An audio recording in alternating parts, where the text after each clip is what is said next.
I had always been close with my mom. She was my best friend, confidant, and biggest supporter.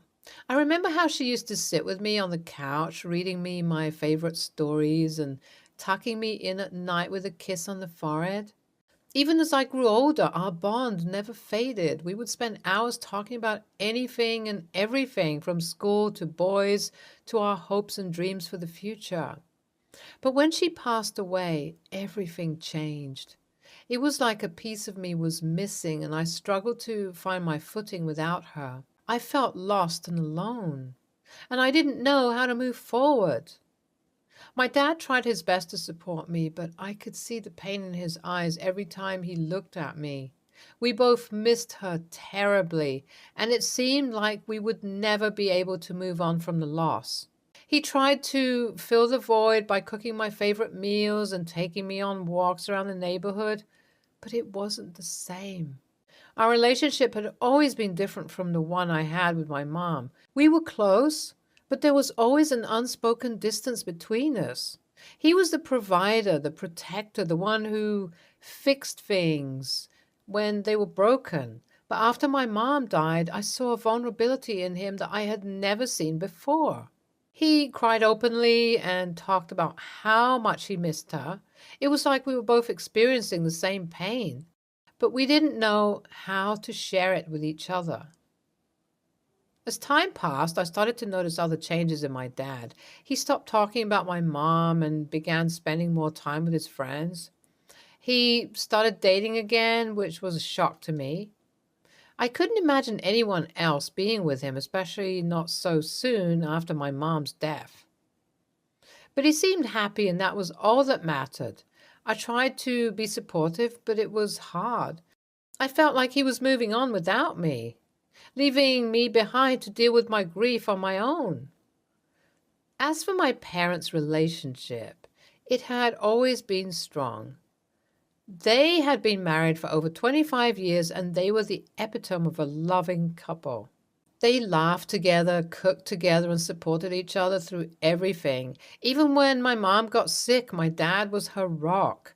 He was always by her side, holding her hand and telling her how much he loved her. But after she died, it was like their love had died too. My dad couldn't talk about her without breaking down, and he started to avoid anything that reminded him of her. I think it was too painful for him to face the reality that she was gone. I missed them together. I missed their laughter, their silly inside jokes, and the way they would dance together in the kitchen. It was like a piece of my childhood had disappeared, and I didn't know how to get it back. As I packed my bags for college, I couldn't help but feel like I was leaving behind a part of my family. But I hoped that maybe, just maybe, things would get better over time. Before I left, my dad sat me down and made a promise to me that I desperately wanted to believe. He promised that he would keep my room exactly the way it was, like a shrine to my childhood, so that whenever I came back to visit, I would have a place to call my own. "I know how much this room means to you," he said, his eyes misty, "and I want you to know that no matter what happens, it will always be here for you." I felt a flicker of hope. Maybe things wouldn't be so difficult after all. But as the weeks turned into months and the months turned into semesters, I began to notice that my calls with Dad were getting shorter and more infrequent. He would always be rushing to get off the phone, citing work or other obligations. And when I came home for breaks, I noticed that my room wasn't quite the same. At first, it was little things. My posters had been taken down, and my bedspread had been replaced with something that was clearly meant for guests. But I could deal with that. It was like he was trying to make the space his own. And I could understand that. As I walked into the house, the familiar smell of my childhood hit me. But as I looked around, nothing was the same. The photos on the walls had been replaced with ones of my dad and my aunt. The living room furniture had been rearranged, and I couldn't find any of my old family photos. My heart sank as I walked towards my room, expecting to find it just as I had left it. But then I stopped in my tracks as I saw my aunt walking out of my room with a smug look on her face. I couldn't believe what I was seeing. My room, the place where I had spent countless hours reading and daydreaming, had been transformed into a dressing room for my aunt. My bed was gone, replaced with a vanity table and a plush armchair. My books and toys had been replaced with racks of clothes and shoe boxes. The walls had been repainted in a shade of pink that made me want to retch. My room had been completely gutted. I stood there in disbelief, staring at her with tears in my eyes. My aunt had never been a part of my life growing up, and now she had taken over the one place that was supposed to be mine. My relationship with my aunt has always been distant. She was my mom's cousin, and we only saw her on occasion at family gatherings. I had always found her to be cold and aloof, and she never showed any interest in getting to know me. As I stood there, trying to process what had happened, my dad came up behind me. He had a smug look on his face, as if he were telling me that he had moved on before me, and I knew that he was the one who had allowed this to happen. "Dad, what's going on?" I asked him, my voice trembling with anger and hurt. "I'm so sorry, honey," with a grin on his face. "I don't know how to tell you. Your aunt needed a place to stay, and I thought it would be okay to let her use your room while you were away at college." I couldn't believe what I was hearing. How could he have let this happen? My room was the one place where I could escape from the world, and now it was gone. I turned to my aunt, and my anger boiling over. "How could you do this?" I shouted at her. "This was supposed to be my room. How dare you take it away from me?" As I stood there staring at my aunt in disbelief, I could feel my anger bubbling up inside me. How could she just waltz in and take over my room, and how could my father let her do it? I turned to him, my eyes blazing with fury. "Are you dating her?" I asked, my voice trembling with rage. His smug expression quickly vanished, replaced with a look of guilt and shame. I didn't think it would bother you," he stammered. "She needed a place to stay, and your room was just sitting here empty." I cut him off with a sharp wave of my hand. "You promised me you would keep my room the way it was," I spat.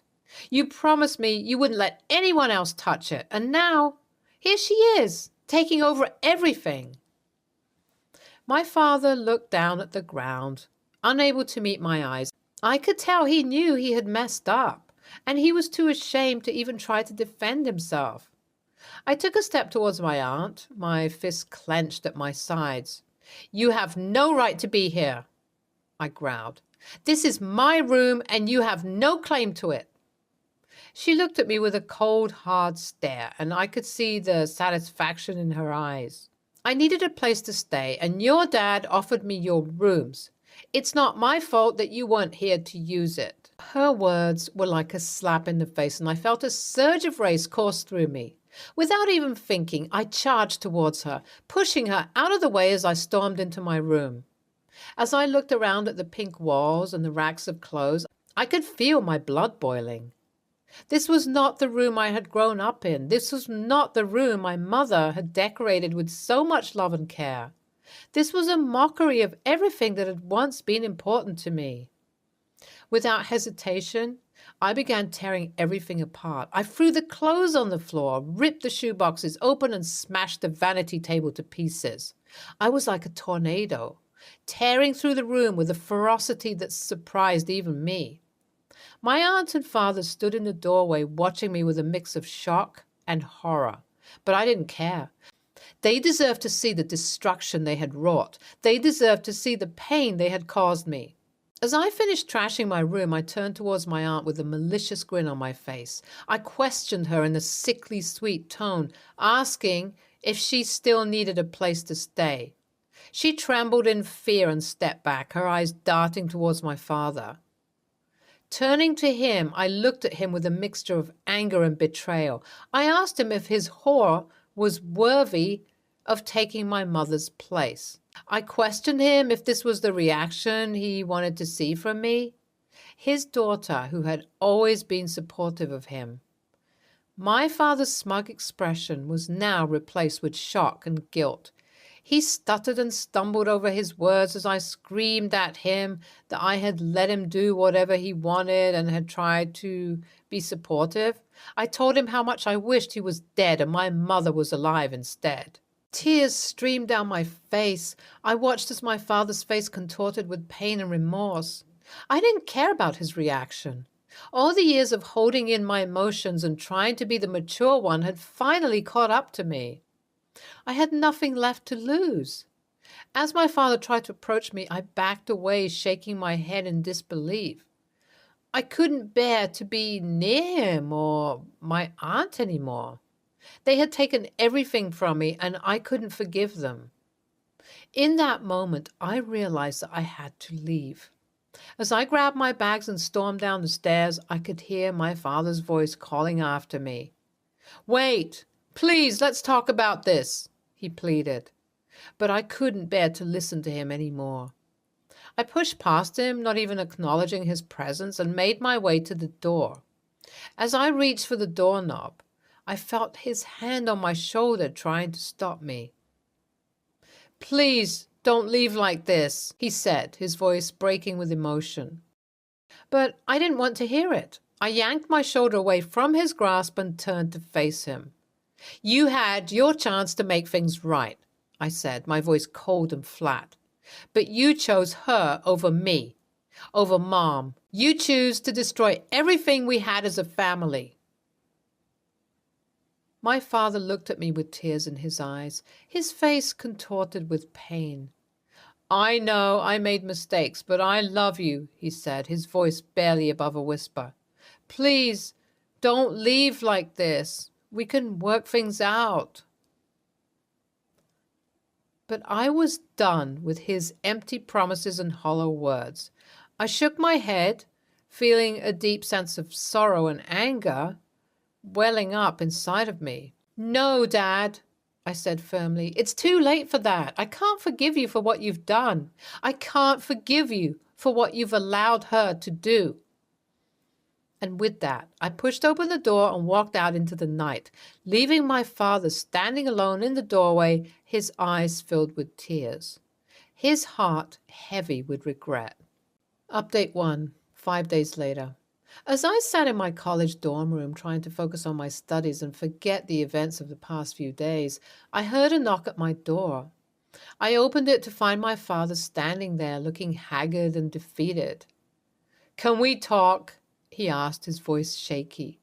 I hesitated for a moment, but eventually nodded and let him in.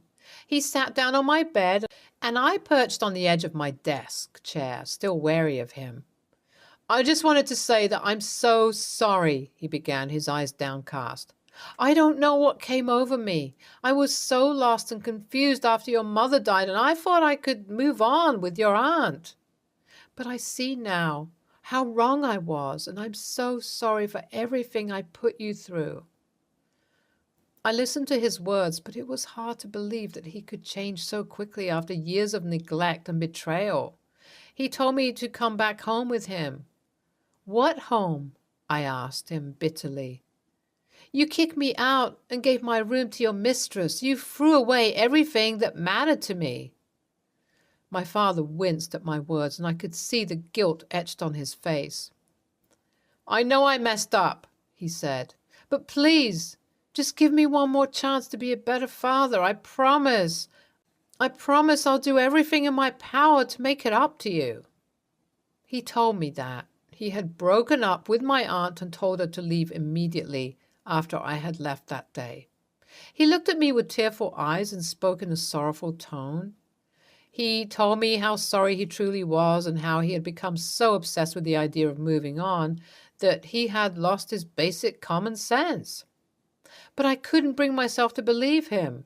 How could I trust him after everything he put me through? I remained skeptical, but something in his voice made me want to believe him.